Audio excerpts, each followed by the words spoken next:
hybrid meeting of the Planning Committee. This planning meeting is being broadcast live over the internet and will be available to view online now and in the future. Please be aware that this meeting is being transcribed only for the purpose of producing the minutes. This transcript will be deleted once the committee approves the minutes. The transcript should not be downloaded by anyone other than Democratic Services. We welcome the use of the Welsh language at meetings. I have had no request for people to speak Welsh today, so this meeting will be conducted in English only. Those attending in the chamber, please be aware that we are all on camera and we may be visible on screen when people around you are speaking. And please remember to speak clearly into your microphones.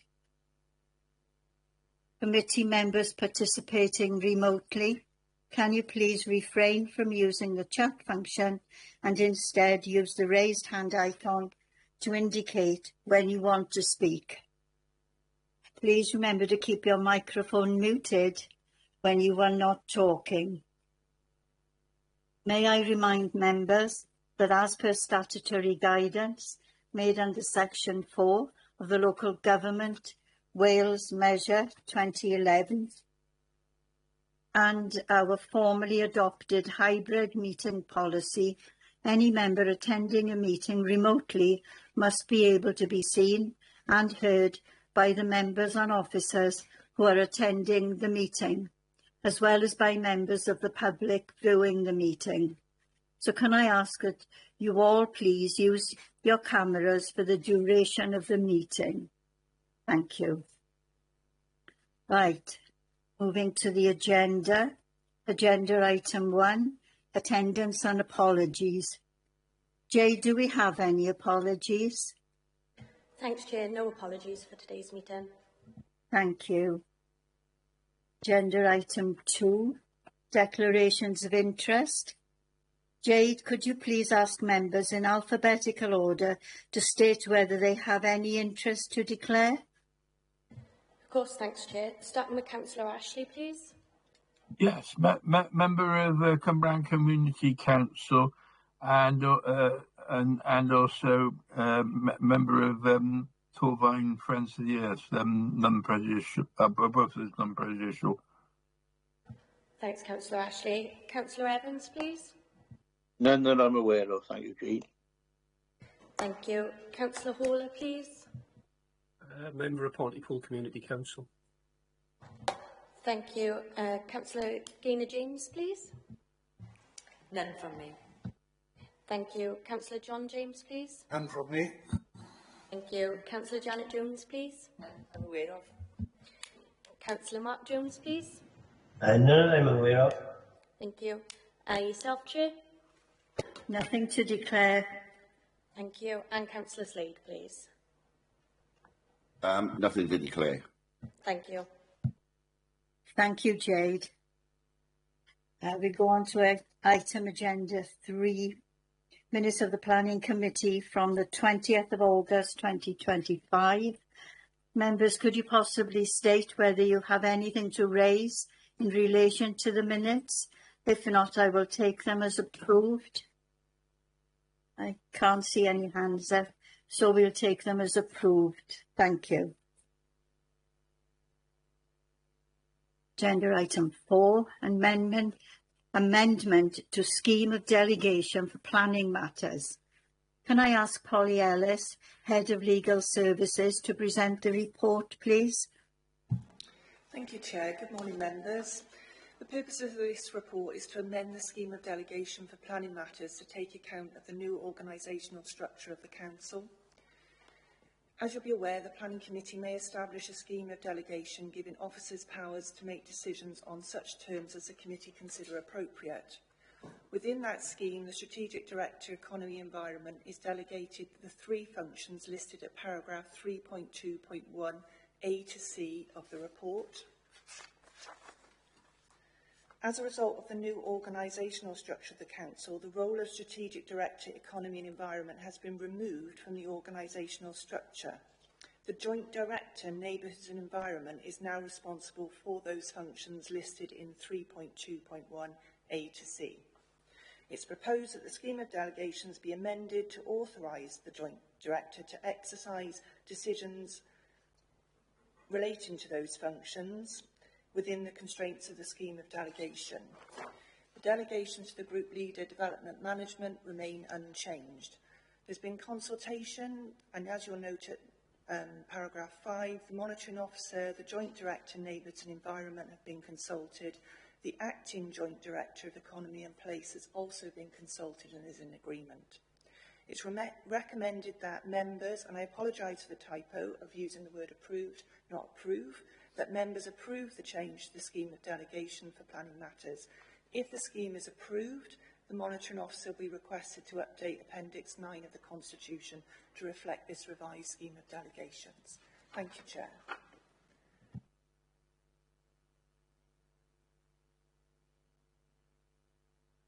Chair, you're on mute. Oh, sorry. Thank you, Polly. Are there any questions, members, for Polly? Yes, I've got one hand up. Councillor Stuart Ashley. As far as I can see, there's nothing there that we need worry about. Is that correct? So I'd like to recommend that we go ahead with it, if that's okay. Right. I'll just ask Jade if anyone has a hand up in the chamber. No, Chair. Thank you. Right, is there a seconder? Go on, I'll second it. Yeah. It's seconded. So, Jade, could you please ask members in alphabetical order to state whether they are for, against or are abstaining? Yes, Chair. So starting with Councillor Ashley. For. Councillor Evans. For. Councillor Hawler. For. Councillor Gina James. For. Councillor John James. For. Councillor Janet Jones. For. Councillor Mark Jones. For. Councillor Parish. For. And Councillor Slade, please. For. Thanks all. Thank you. That's unanimous. The amendment to scheme of delegation for planning matters has been agreed. Thank you. Right, we'll move on to agenda item 5. Planning application 24P0120 DNS. Proposed ground-mounted photovoltaic solar farm and energy storage facility, together with associated equipment, infrastructure and ancillary works at land at Pentre Bach, Torfaen. Can I ask Justin Jones, Principal Planner, to present the report, please? Thank you, Chair. Good morning, Committee. I'll just get the report up. PowerPoint up on the slide. Yeah, there we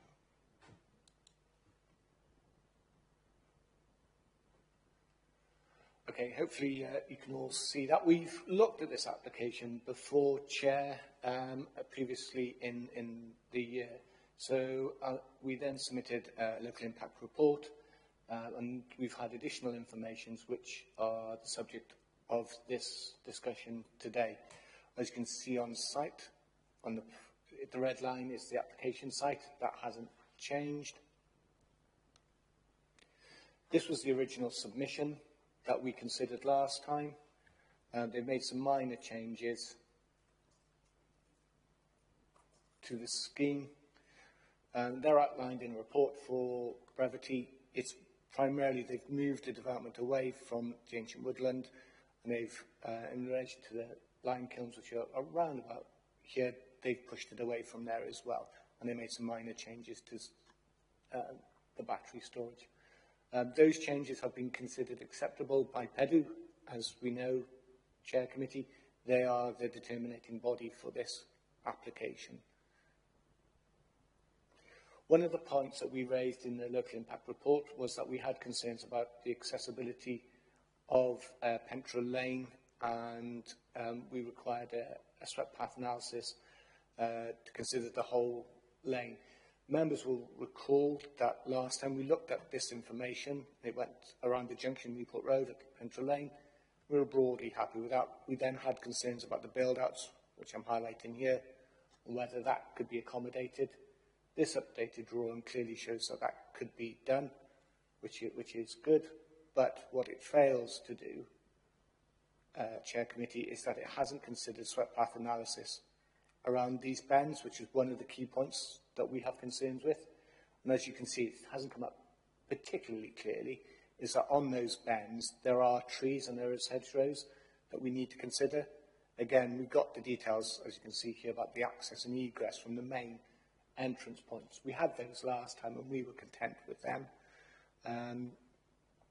But again, what we haven't got is, to reiterate, we haven't got around there. So we will be going back in our updated comments to say that we've still got concerns about that, and it has failed to demonstrate that that can access. I'm in planning for about an hour. I'll get back to you, all right?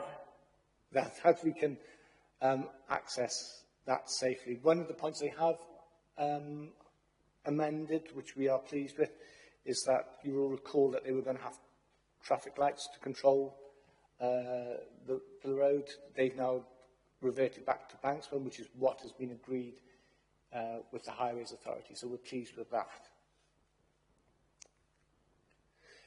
The other point that we discussed last time, as you recall, Chair Committee, was about the details within the site and how vehicles will turn. So we've got the construction compound, which is the purple area, which is down by Pentraback Farm, and obviously it shows that that could turn in and out fine. And then along the maintenance roads within the site, they'll have these general turning areas. The turning areas are highlighted as the yellow dots on the plan. Highways have looked at that and they're broadly comfortable with that. The only clarification is that this wider diagram is being done for a transit van of that size, but it also shows an articulated lorry. Well, it's one or the other, and the articulated lorry isn't going to go around there, so we just need them to clarify that. We believe it's the transit van size vehicle, but that needs to be confirmed. The other point you will recall that we discussed was the visual aspects of it, and particularly in relation to looking at the site from the western side of Torvine, so that's from Castlebrook Pub and along the Henfless Road that way. So what we have here, Chair Committee, are three visualisations, and I'll take you through that. So this is the top one, so this is towards the Henfless end, towards the top end of the site. So this is looking down towards the site. And obviously this picture here is as it is now. This picture here, and it hasn't come up particularly well, but it is in that area there, is how the site would look 1 year post-construction, and the bottom one is how the site would look 15 years post-construction. And visually, it isn't that demonstrably harmful in terms of the visual aspect. Then this is from the Castlebrook Pub itself. Again, I think this is a bit more clearer, hopefully. So the top one, again, is how it sees now. And as you can see, we've got undulating landform with a patchwork of hedgerows and trees that form like the mosaic of the special landscape area. The one below is how the site would look 1 year post-development, and hopefully you can see, Chair Committee, that you can see the development there. And then 15 years post-development is how it would look. Again, it is still visible within the site, and there's obviously, this is a special landscape area. It's in the green wedge, and it's within the green belt in national policy. So it'd be a matter for the inspector to consider that visual aspect. For us, we raised the concern that there is that visual impact upon that undulating landform, and we still maintain that. This detail hasn't added to anything that we haven't already seen before or considered, and so therefore we still have that concern. One thing this does highlight, which is what we agreed with last time, Chair, committee will recall that there is another smaller solar farm further down. It's around here. Again, this clearly shows that the relationship between the two is completely separate and you wouldn't see them together, so we're comfortable on that. So in quick summary, the other point that we asked them to look at was that because it's within the Green Belt and Green Wedge, those policies look to protect those areas, and there's 5 key ones, which is no coalescence, retaining the openness, and making sure there isn't an urbanisation. Are the key ones for us out of it. They've submitted a justification, but for us, we've looked at that, and our policy colleagues have looked at that, and it doesn't address how that consideration has been done, primarily in relation to the site selection. We accept that there's the need to meet Welsh Government aspirations of 70% of renewable energy to be generated. That isn't in dispute. But why is this field and why have these been selected rather than other sites within Wales? And that hasn't been articulated particularly well within it, and therefore we believe that there is that failure of policy. But again, it is a matter for the inspector to consider. But what it has done, the submitted information, is that it has clarified that banklands are going to be used for open lights. It has removed the secondary accesses, which were along Pentre Lane, which we had concerns with, so that is good. It's provided details of the turning areas, so we're fine with that. But we have still got that concern that it's failed to provide the full track changes across the lane. The landscape, the additional information and the assessment hasn't added to anything that we haven't already seen or considered before, and the minor amendments that they're looking to do within the scheme are fine in relation to what we considered before. The only other point that isn't on this slide is obviously the overplanting. So basically what that means is that when the solar farm takes its energy, it comes in a direct current. It's then got to be converted into AC, alternating current, so it can go onto the grid. So what tends to happen is that the number of solar panels that you need, because obviously the permission is for 20 megawatts into the grid, to deal with that from your school days when we had the Ohm's law, and we have the suspension of loss of heat and energy, means that sometimes you overplant.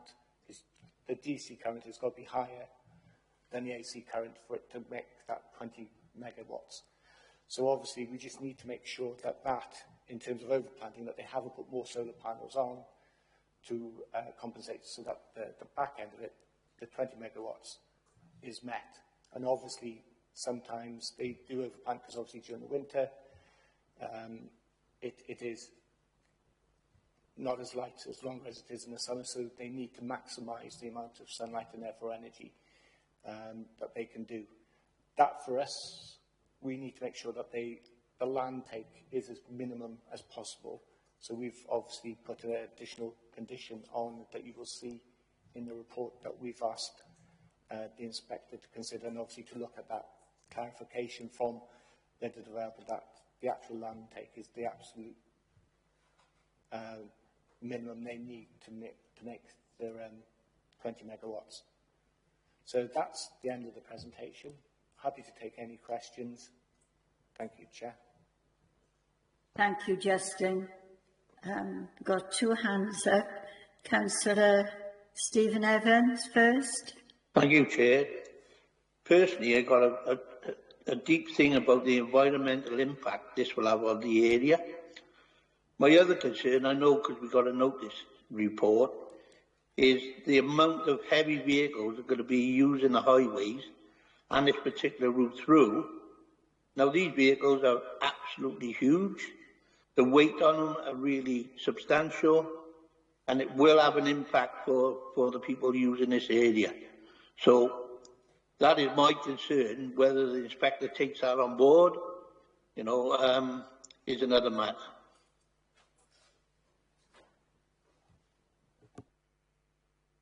Do you want to comment on that, Justin? Thanks, Chair. Thank you. As you know, Councillor Evans, we have liaised with the Highways Authority, and as a broad principle, there isn't an issue with the lane being used. It's adopted highway, so we can't stop them using it. There isn't a weight limit on that road, and therefore they can go up and down. The key point for us is how safely they can do that, and obviously that's why we wanted the swept path analysis to demonstrate that those vehicles could get up and down that without the need for the removal of hedgerows and that hasn't been demonstrated.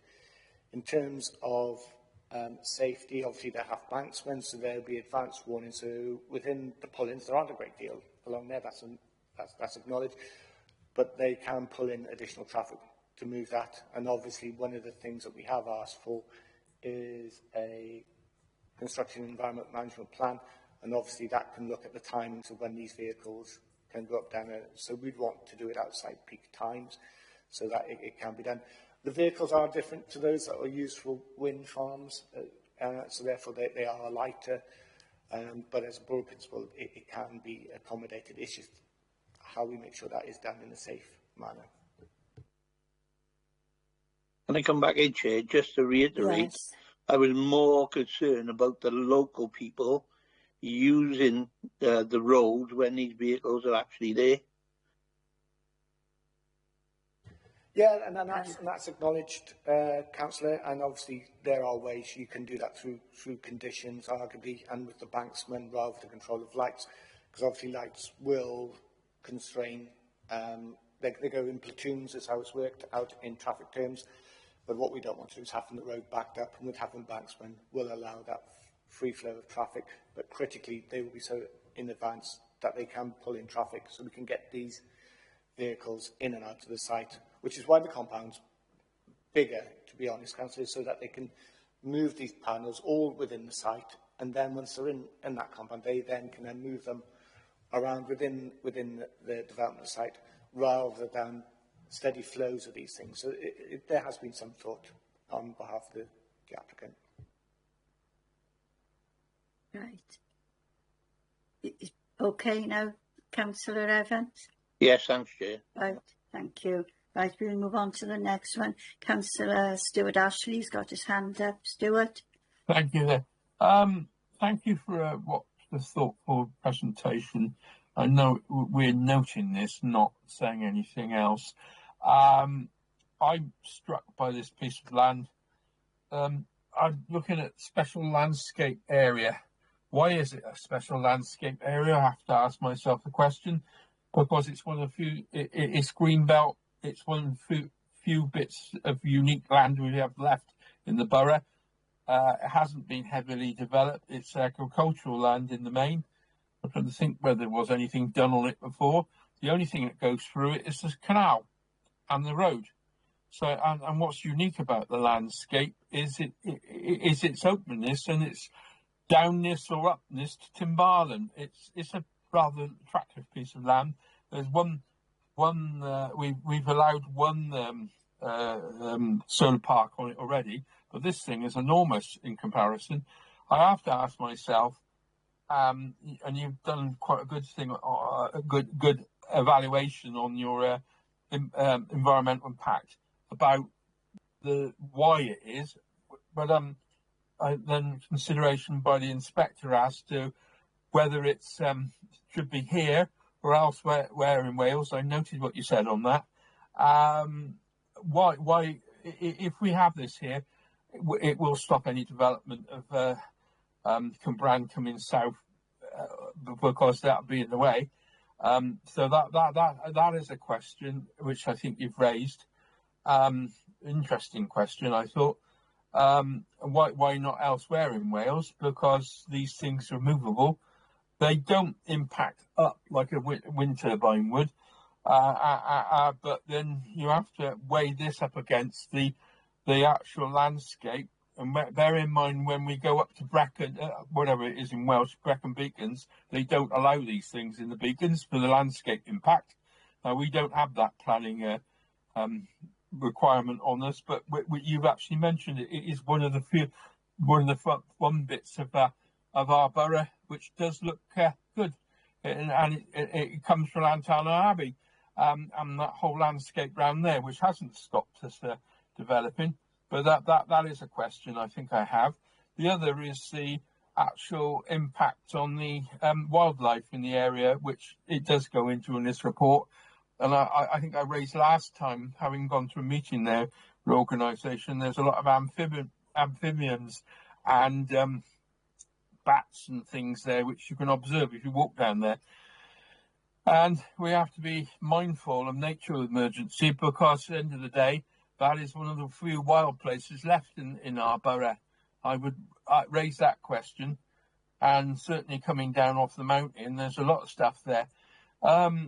I just raised that question because in the grand scheme of things, listening to reports on the Today programme and other places, there's the wildlife emergency has got quite... So we will balance that up against 50,000 houses getting power. So that's a problem, because as an environmentalist, I have that. I'm conflated by that, but I wonder, and I'd like to hear what your reply is to that. The other one was moderately adverse. You said in the report about the impact of this thing, because I feel probably it's slightly too big. If we're going to have one of these, they should be more discreet and probably just diverse. But then I suspect the people that are promoting it want the impact to be as big as they can, but they're putting a battery in there, which suggests you need to power the battery up, which is how those things work. I do know about that, you see. But that is the problem we've got.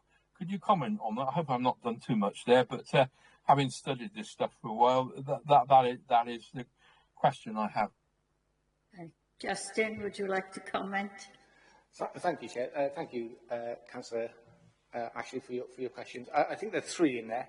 One is obviously the landscape and its designation. We looked at that before, and we've looked.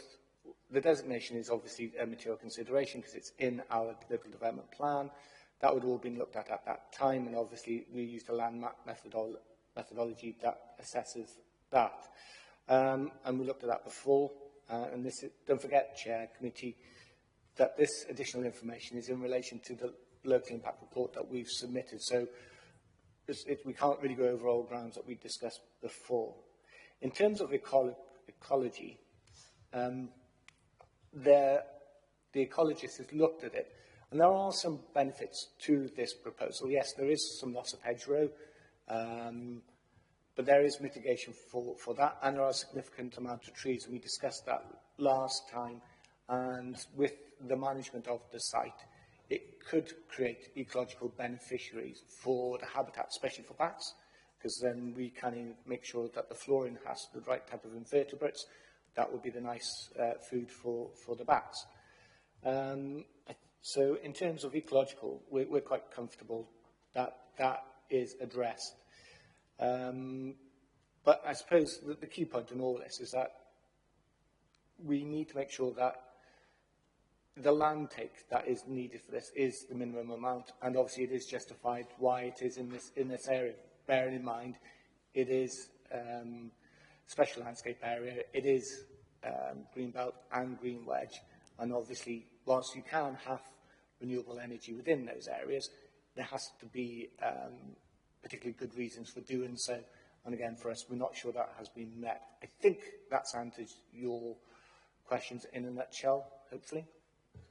Can I just ask one further question which relates to this? Because I did think it, I haven't noted it.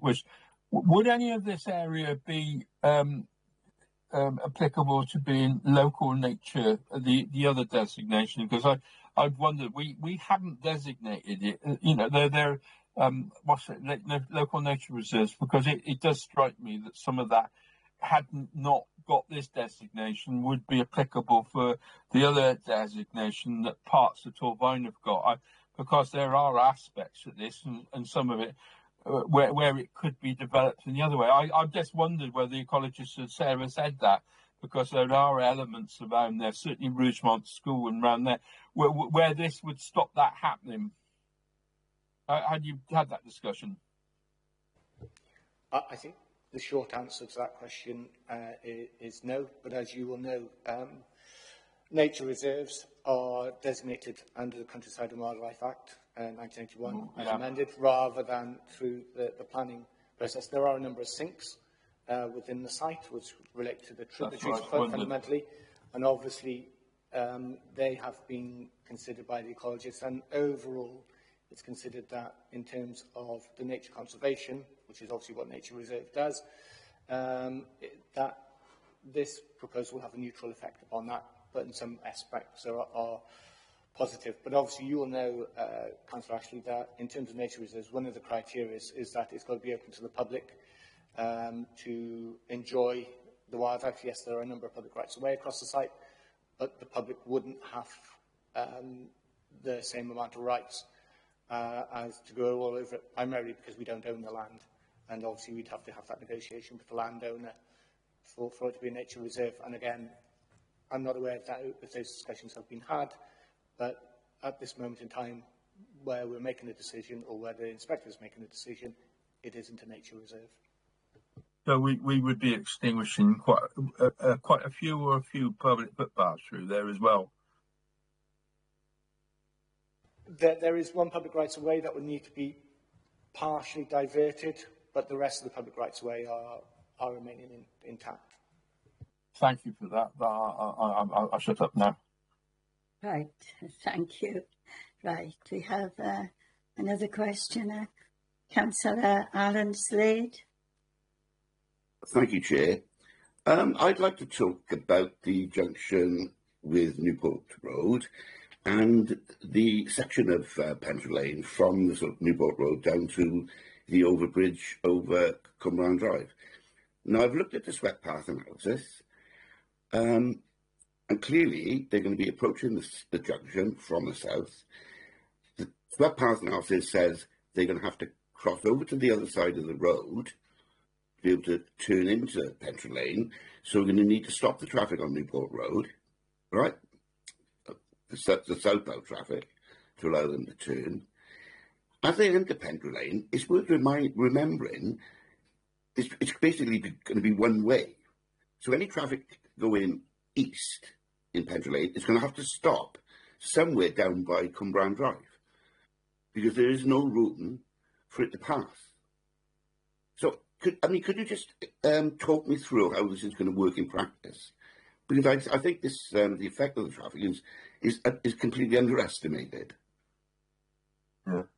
Can you answer that, please, Justin? Yeah, I'll give it a go. I didn't quite hear the last bit of your point, Councillor Slade, but I'll answer what I can, and if I haven't answered it, I'm sure you'll come back to me.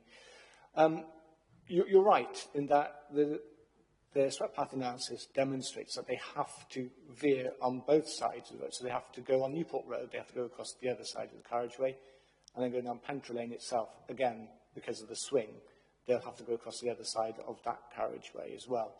And as you rightly said, Pentre Lane is quite a narrow road. It is adopted.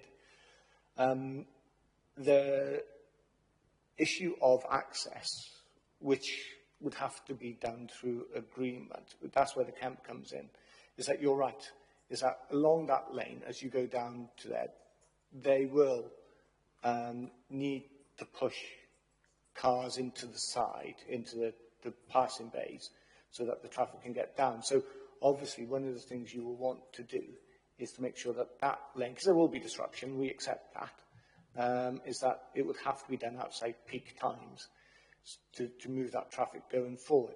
But that's where the banksman, going in advance of it, can ensure that that traffic can move in and around. Now, the assessment that they've submitted, and which our Highways Authority doesn't disagree with, is that the traffic that goes along there is relatively low. They believe that the disruption is going to be minor. And again, the advice from the Highways Authority is that they believe it is doable, subject to making sure those restrictions are done, that it's not done at peak time, that they have the banksmen so that in advance people can move in, so that the traffic flows won't be disrupted. I think you've completely underestimated this. I really do.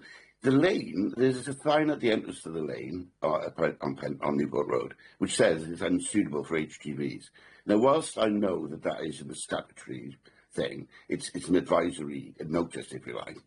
There's a reason that it is unsuitable for HGVs. Parts of that lane are down to like 3 metres, so you're not just going to have to stop the traffic, you're going to have to stop pedestrians as well. Because the vehicle is going to be, what, 2.5 metres wide, I think? Which gives you half a metre, so that's a quarter of a metre either side. So you're going to have to stop the pedestrians as well. That lane is used by more than just the locals. I mean, there are farm vehicles. There are farms down there. So there are other, heavy goods vehicles that use it. I just see this as a disaster waiting to happen. I really do. I think it's been completely underestimated. And frankly, I think it's an unacceptable amount of disruption it's going to cause. But there you are. I shall be the first to say, I told you so. Let me put it that way. Right. Do you want to comment again, Justin, or not? Yeah, I can only go on the advice that I get from highways, and as you rightly said, agricultural vehicles go up and down there, and hopefully you won't be able to tell me as I told you so, but we'll wait and see if it gets approved. Right. Thank you, Councillor Slade. Right, I can't see any other hands up. Jade, are there hands up in the chamber? No, Chair. No, right. No more questions then. I'll ask members to note the report. Thank you. Right, we'll move on to agenda item 6, planning application 25P0433HH. Part 2, part single storey extension at rear, demolish existing conservatory, and provision of 2 rear dormers at 64 Carmarthen Road, Blaenavon, Torfaen. And I'd like to ask Hugh Roberts, Group Leader, Development Manager, to present the report, please. Oh, thank you, Chair. That's not a very good entrance, is it? Thank you, Chair. Thanks, Committee. Yeah, this application relates to Terrace Street in Blaenavon. It's in, as members will be aware, in the World Heritage Site. It's outside the conservation area. You can see the property there in red. It's bay fronted to the front, 2-storey, and to the rear it's a 3-storey property. So there you can see the rear of the property. That's existing. As you can see, it's 3-storey property. It's got a conservatory, a lean-to conservatory on the ground floor. Much of the property is in that area and exactly the same.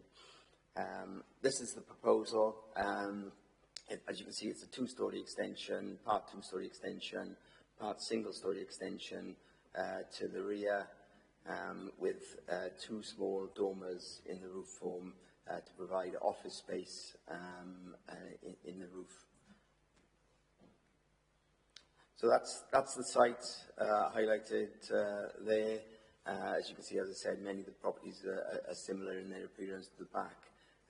As you can see from the terrace there, there's a large 3-storey extension on one of the terrace properties, which is two properties away from the application site.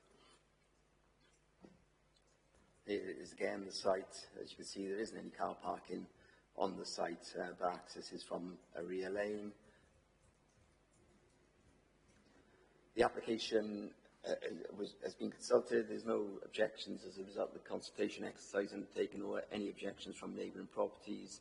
The design of the extensions are considered acceptable, and the dormers have been reduced in size during the application process and now found to be acceptable in line with the design guide for the World Heritage Site. The Heritage Officer hasn't any objections to these.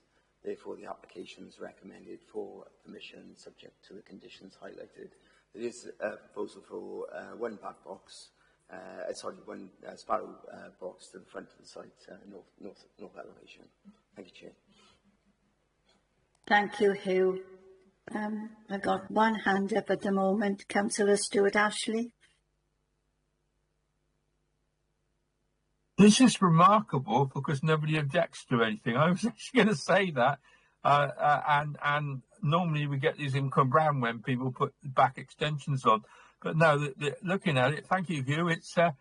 It's remarkable that it's gone cleanly through. Some people obviously made an observation and listened to what your officers have had to say and done it by the book. So that's all.